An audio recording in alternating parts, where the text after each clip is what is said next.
بسم الله الرحمن الرحيم. مسجد أصحاب الكهف منادو. الحمد لله نحمده ونستعينه ونستغفره ونعوذ بالله من شرور أنفسنا ومن سيئات أعمالنا من يهده الله فلا مضل له ومن يضلل فلا هادي له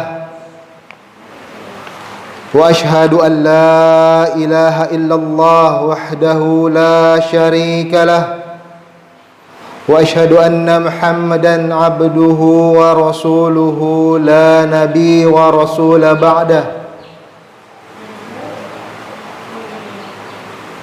وقال تعالى يا أيها الذين آمنوا اتقوا الله حق تقاته ولا تموتن إلا وأنتم مسلمون وقال تعالى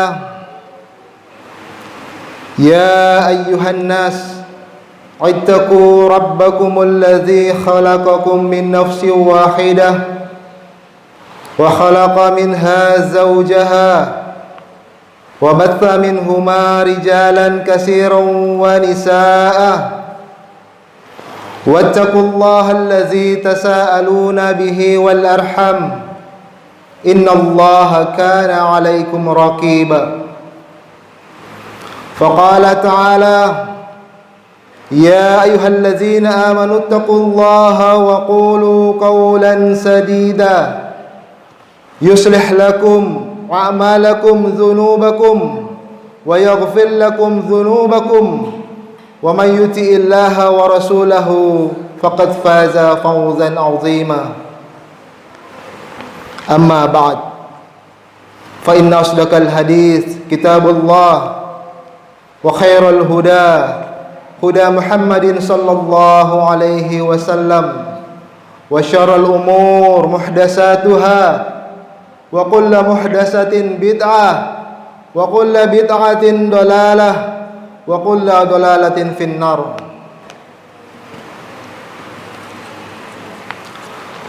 Ma'asyiral muslimin rahimani wa rahimakumullah.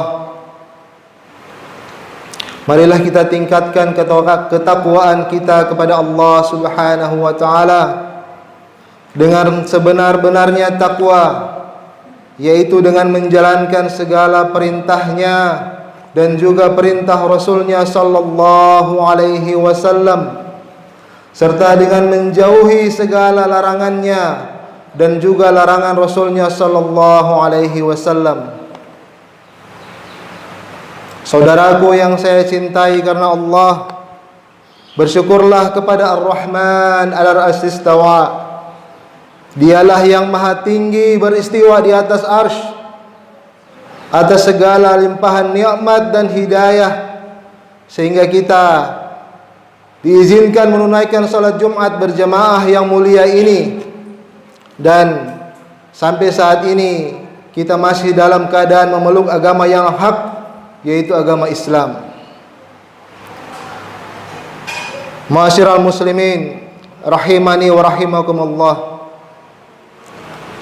Tidak terasa hari ini sudah memasuki bulan Rajab, tepatnya 14 Rajab 1445 Hijriah. Dan tidak terasa pula euforia tentang kesedihan, tentang penderitaan Palestina, tentang penderitaan saudara-saudara kita yang ada di Palestina sudah mulai sirna. Tanpa kita sadari, sebagian kaum muslimin sudah melupakan penderitaan yang mereka alami, sudah tergantikan dengan euforia perayaan-perayaan tahun baru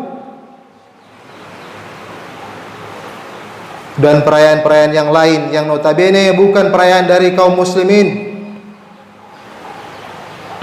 Tidaklah kita memahami bahwa ini termasuk tanda-tanda perpecahan, tanda-tanda berkurangnya kecintaan kita kepada saudara kita.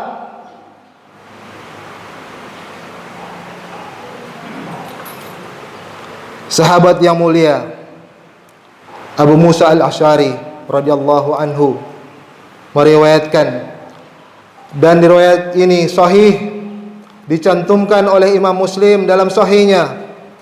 Suatu ketika kami salat maghrib bersama Rasulullah sallallahu alaihi wasallam. Selepas salat maghrib, Rasulullah sallallahu alaihi wasallam langsung masuk ke rumah beliau. Kami menunggu Rasulullah sallallahu alaihi wasallam untuk salat Isya. Rasulullah keluar menemui kami, kemudian beliau bersabda, "Ma ziltum hahuna." Kalian masih di sini sejak tadi, kata Rasulullah. "Benar wahai Rasulullah, kami masih di sini menunggu salat Isya bersama engkau." "Ahsantum au asattum," kata Rasulullah. Apa yang kalian lakukan sungguh baik dan benar yang kalian lakukan ini. Kemudian Abu Musa al-Asy'ari menceritakan, ketika itu Rasulullah sallallahu alaihi wasallam melihat ke langit, mengangkat kepala beliau dan melihat ke atas langit, dan memang Rasulullah sallallahu alaihi wasallam sering melihat ke langit dalam rangka bertafakur, berfikir akan keagungan ciptaan Allah Subhanahu wa taala di alam semesta ini. Kemudian Rasulullah sallallahu alaihi wasallam bersabda, "An-nujumu amanatun lis-sama." Keberadaan bintang-bintang ini tanda keamanan bagi langit. Artinya, selama masih ada bintang-bintang di langit, itu bertanda langit masih aman, tidak akan pecah dan hancur, dan belum akan terjadi hari kiamat. Karena dalam Al-Quran disebutkan, wa izan nuhumu tumisat wa izas sama'u furijat. Ketika bintang-bintang telah lenyap, maka ketika itu pula langit ini akan hancur dan pecah. Jika bintang-bintang ini lenyap, kata Rasulullah sallallahu alaihi wasallam, maka akan datang apa yang dijanjikan kepada langit. Dia akan hancur, terjadilah hari kiamat. Wa ana amanatun li ashabi, dan aku, kata Rasulullah sallallahu alaihi wasallam, keberadaanku pertanda keamanan di tengah-tengah para sahabatku. Keberadaan Rasulullah sallallahu alaihi wasallam menjadikan Allah Subhanahu wa taala tidak menimpakan musibah, tidak menimpakan apa yang Allah timpakan kepada umat-umat terdahulu, karena Allah Subhanahu wa taala menyebutkan, "Wa ma kana Allahu liyu'adzibahum wa anta fihim." Allah Subhanahu wa taala tidak akan mengazab mereka sementara engkau, wahai Muhammad sallallahu alaihi wasallam, berada di tengah-tengah mereka. Keberadaan Rasulullah sallallahu alaihi wasallam di tengah para sahabat pertanda keamanan bagi para sahabat. Dan ketika aku telah pergi, kata Rasulullah, ketika aku telah wafat, Rasulullah sallallahu alaihi wasallam bersabda, "Ata ashabi ma yu'adun," maka akan datang menimpa para sahabatku apa yang dijanjikan dalam takdir Allah menimpa mereka para sahabat. Dan benar, sepeninggal Rasulullah sallallahu alaihi wasallam mulai ada orang yang murtad, beberapa kabilah murtad. Di antara mereka ada yang mengingkari wajibnya zakat, sehingga dengan terpaksa Abu Bakar As-Siddiq dan para sahabat yang lain memerangi mereka. Di antara mereka muncul beberapa orang yang mengaku sebagai nabi, dan orang-orang jahil mengikuti mereka. Mulai muncul bibit-bibit masalah, namun secara umum Allah Subhanahu wa taala masih menjaga umat ketika itu, karena keberadaan para sahabat adalah sebab mengapa masih dimuliakannya umat Islam pada saat itu. Rasulullah sallallahu alaihi wasallam pun bersabda, "Wa ashabi amatun li ummati." keberadaan para sahabatku tanda keamanan bagi umatku. Selama para sahabatku masih ada, umat ini akan aman. Dan selama sunnah yang dihidupkan di tengah-tengah para sahabat masih ada, umat ini juga akan aman. Saya ulangi, dan selama sunnah yang dihidupkan di tengah-tengah para sahabat masih ada, umat ini juga akan aman.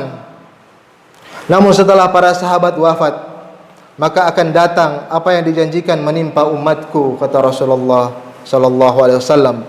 Perpecahan, munculnya kelompok-kelompok yang menyesatkan, Jahmiyah, Qadariyah, Khawarij dan Syiah laknatullah alaih. Umat berpecah belah, kaum muslimin tercerai-berai, bahkan satu sama lain saling mengangkat senjata. Nauzubillahi min zalik. Persatuan kita bertambah rapuh sehingga musuh-musuh Allah Subhanahu wa taala kembali menjajah dan menggerayangi kaum muslimin sehingga kita berada di titik yang terendah, di titik yang hina. Nauzubillah. Sadarkah kita pada saat ini sebagian dari kita merendahkan diri mereka dengan memohon, dengan meminta uang rasuah, uang suap dari para caleg, daripada yang mengikuti kontestan demokrasi yang sebentar lagi akan kita hadapi. Mereka merendahkan diri mereka, menjual akidah mereka, padahal jelas-jelas Allah Subhanahu wa taala menyatakan bahwa yang menyuap dan yang disuap tempatnya di neraka. Seandainya keimanan kita masih ada, maka wajiblah kita takut akan hal tersebut. Tidaklah akan diangkat kembali oleh Allah Subhanahu wa taala kejayaan dan kemuliaan umat ini kecuali dengan kita kembali meniti sunnah Rasulullah sallallahu alaihi wasallam, mengamalkan apa yang dipahami dan diamalkan oleh para sahabat dari syariat Allah yang mulia ini. Allah Subhanahu wa taala tidak akan mengangkat kehinaan dan perpecahan yang menimpa umat ini sampai kalian kembali kepada kemurnian agama kalian. Semoga Allah Subhanahu wa taala menyatukan Islam, menyatukan kita semua di atas al-haq, di atas akidah yang lurus, di atas sunnah Rasulullah sallallahu alaihi wasallam sesuai dengan pemahaman para sahabat ridwanullah ajmain. Aqulu qawli hadza wa astaghfirullahal ladzim wa lakum walil mu'minina wal mu'minat innahu huwal ghafurur rahim.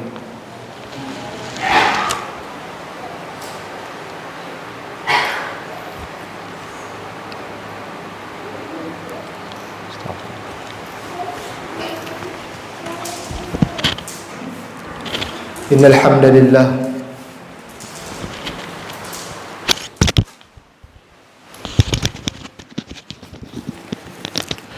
nahmaduhu wa nasta'inuhu wa nastaghfiruh wa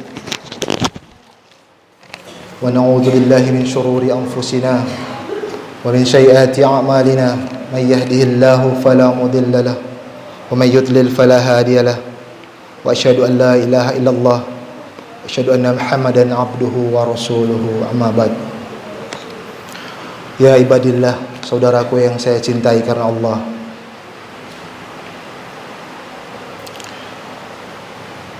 di pertengahan bulan Rajab ini, marilah kita kembali meningkatkan keimanan kita, ketakwaan kita kepada Allah Subhanahu wa taala dengan keimanan yang benar-benar hak, yaitu sesuai dengan tuntunan Rasulullah sallallahu alaihi wasallam. Kita hanya beramal dengan apa yang dituntunkan oleh Al-Qur'an dan was-sunnah.